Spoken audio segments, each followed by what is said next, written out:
berbeda tapi kan secara satu. Iya, terima kasih Anda masih bersama kami. Kita lanjutkan dialog. Saya ingin ke Prof. Asrun. Prof. Asrun, gimana melihat bukti itu seberapa kuatnya sehingga tadi kan kalau disampaikan dari 01 dan 03 bahwa bukti yang disampaikan sudah sangat kuat gitu. Artinya bisa mewakili apa yang menjadi keresahan dari 01 dan 03 dan sebagai bukti untuk pemutusan dari Hakim MK sendiri.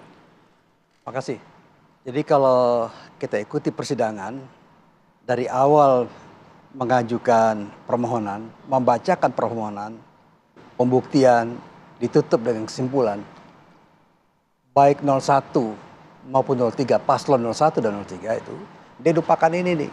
Apa itu? Undang-undang MK. Di dalam undang-undang Ada hukum acaranya, pasal 74 ini dikatakan bahwa perselisihan sengketa hasil pemilu adalah perselisihan hasil perolehan suara. Jadi harus dibuktikan dulu, itu dibawa dulu ranahnya. Yang lain itu adalah tambahan, ya complementary namanya. Yang paling utama itu, ya. Tapi ini kan diabaikan. Menurut Jadi, 01 dan 03 proses itu sudah sempat disampaikan, tetapi tidak terkendala begitu. Kalau syarat yang utama adalah dia harus klaim berapa suara. Itu dulu berarti. Itu dulu, Buktinya. mulai dulu itu. Tapi kan kenapa tidak kenapa tidak diajukan itu? Kan? Karena mungkin ya, saya nggak tahu. Apakah 03 atau 01 ini dia tidak punya supporting fakta, ya kan? Tidak punya data yang mendukung dia untuk menggugat itu. Karena itu dipakai persoalan-persoalan sifatnya kualitatif. Jadi sebenarnya menurut hakim itu harus menjadi poin utama bukti itu Poin utama adalah dulu. Saya berikan contoh misalnya ya. Dalam kasus Bengkulu Selatan di 2008 ya. Itu memang ada persoalan tidak terpenuhi syarat administratif. Waktu itu dilarang tuh mantan narapidana untuk mencalonkan diri. Jadi orang ini menggelapkan identitasnya, kemudian berpendigul, masih berstatus bebas bersyarat dia maju. Tidak boleh syarat. Beda dengan pencalonan calon wakil presiden Gibran ya. Gibran ini telah memenuhi syarat. Ya, kenapa? Karena sudah ada putusan MK. Dan kemudian setiap warga negara yang merasa haknya ya kan atau pendukung dari yang merasa ini ada dirugikan haknya berhak mengajukan ke MK. Ya, constitutional complaint, pengujian undang-undang sehingga terpenuhi syaratnya. Jadi saya lihat ini memang ada pengajuan sengketa proses ya ke Bawaslu. Tapi ada yang ditolak karena tidak memenuhi syarat. Sebetulnya kalau dinyatakan tidak memenuhi syarat, dia bisa maju ke PT UN. Tapi hak ini tidak dipakai sehingga tidak bisa dikatakan kami tidak dilayani ya dalam persoalan sengketa proses. Karena itu kamu bawa ke MK.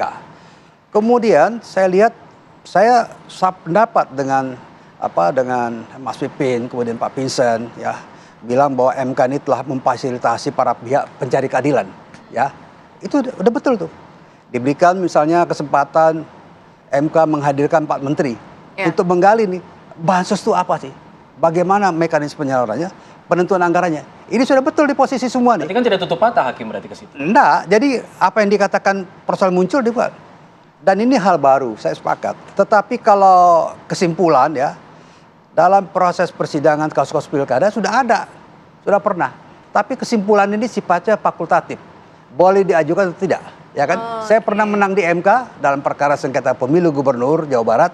Saya tidak ajukan kesimpulan, tapi menang juga. Ya, jadi kesimpulan ini bukan hal yang utama dalam pertimbangan hakim, tapi yang dilihat ada prosesnya. Ya, real berjalan, pembuktian segala macam, ya seperti itu yang diajukan. Jadi saya lihat yang paling fundamental sekali lagi adalah diabaikan ini. Oke. Undang-undang pemilu dan kemudian undang-undang ada tidak MK ini bukti susah ini. konkret gitu bahwa hasil itu berbeda jauh dari versi 01 begitu? Ya, kalau Prof. Asrul melihat bahwa yang kita gunakan undang-undang yang ada, maka memang hakim juga adalah sebagai seorang yang punya intelektualitas dan melihat bahwa fenomena ketidakbiasaan terjadi di pemilu dan pilkada sebelum-sebelumnya. Apa itu? Pertama adalah fenomena politisasi hukum. Ketika seorang anak presiden dicalonkan sebagai cawapres, kemudian MK pada awalnya diguncang begitu luar biasa, sehingga melakukan perubahan terhadap undang-undang, ada pelanggaran kode etik, di situ ada pamannya yang menjadi pengetuk hasil dari keputusan MK dan kemudian diganjar pelanggaran kode etik, dan kemudian DKPP juga menegaskan bahwa ada pelanggaran etik yang dilakukan oleh KPU, dan kemudian Bawaslu di situ tidak bergerak, tidak melakukan fungsinya secara benar, secara profesional, maka wajar kalau MK, kita melihat yang dilakukan oleh MK, dan kita memang harus katakan kita melihat hasil-hasil dari yang diumumkan oleh KPU 01, demikian hasilnya 02 dan 03, yang kita persoalkan how to get your number. Bagaimana Anda mendapatkan number itu? Bagaimana 02 mendapatkan angka itu dengan melakukan politisasi bansos, dengan melakukan politisasi aparatur sipil negara. Disitulah kami melihat bahwa hakim MK tidak berdiam diri, tidak menutup mata terhadap fenomena itu. Itulah yang menyebabkan kami optimis. Dan kalau semua berpikir, oh ini yang mengacu kepada peraturan undang-undang MK dan sebagainya, saya kira semua juga berpikir kalau saat ini di mana semua profesor, guru besar, kemudian protes terhadap Presiden Jokowi yang terlalu cawe-cawe, yang mengerahkan semua sumber negara untuk memenangkan 02, di mana itu adalah anaknya, maka apa salahnya ketika hakim MK melakukan sesuatu yang di luar dari itu? Jadi jangan sampai presiden dibiarkan untuk melakukan sesuatu hal di luar dari kekuasaannya, dan kemudian MK diminta untuk melakukan sesuatu yang mengkerdilkan peran dan fungsinya sebagai Mahkamah Konstitusi. Bang Fahri, melihatnya ini optimismenya ini berdasar tidak 01 dan 03 ini dengan apa yang disampaikan oleh Kang Pipin tadi? Ya, optimisme itu kita hargai juga, ya, karena optimisme itu adalah hak. Ya. Jadi karena ini kita saat ini bersengketa ini kan tidak terlepas dari penggunaan hak konstitusional, termasuk optimisme. Itu yang pertama. Yang kedua, saya ingin komentarinya seperti ini, bahwa seolah-olah mahkamah dengan memfasilitasi seluruh permohonan, seluruh keinginan, misalnya dengan mengajukan atau dipanggilnya 4 menteri. Kemudian yang kedua, misalnya mahkamah semacam ada satu keadaan tertarik ya untuk mendalami soal-soal yang berkaitan dengan insinuasi yang dialamatkan kepada pihak tertentu, ya misalnya pembagian bansos dan seterusnya dan seterusnya.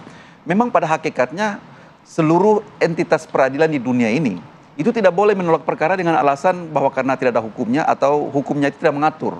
Misalnya dalam hal ini gini, kita sudah sepakat atau berangkat dari hukum yang ada disampaikan oleh Prof. Asron tadi, bahwa kalau kita mau kembali kepada desain konstitusional daripada pelembagaan MK ini, salah satu atribusi yang diberikan adalah menyelesaikan sengketa hasil. Sengketa hasil itu diturunkan dalam bentuk undang-undang secara derivatif, adalah proses yang berkaitan dengan hasil. Ya, jadi bukan sengketa proses, adalah hasil. Tetapi ketika misalnya pemohon dari 01 maupun 03 mengajukan di luar daripada hasil, dan bahkan kalau kita membaca permohonan mereka, memang mereka sadari bahwa yang disengketakan ini bukan hasil tetapi proses. Itu dalam positannya itu terjelaskan seperti itu.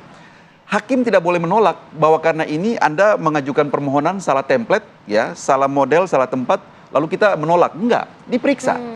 Tetap dijalankan sebagaimana mestinya. Tetapi bahwa nanti apakah nanti putusannya demikian itu, kami melihat tidak seperti itu.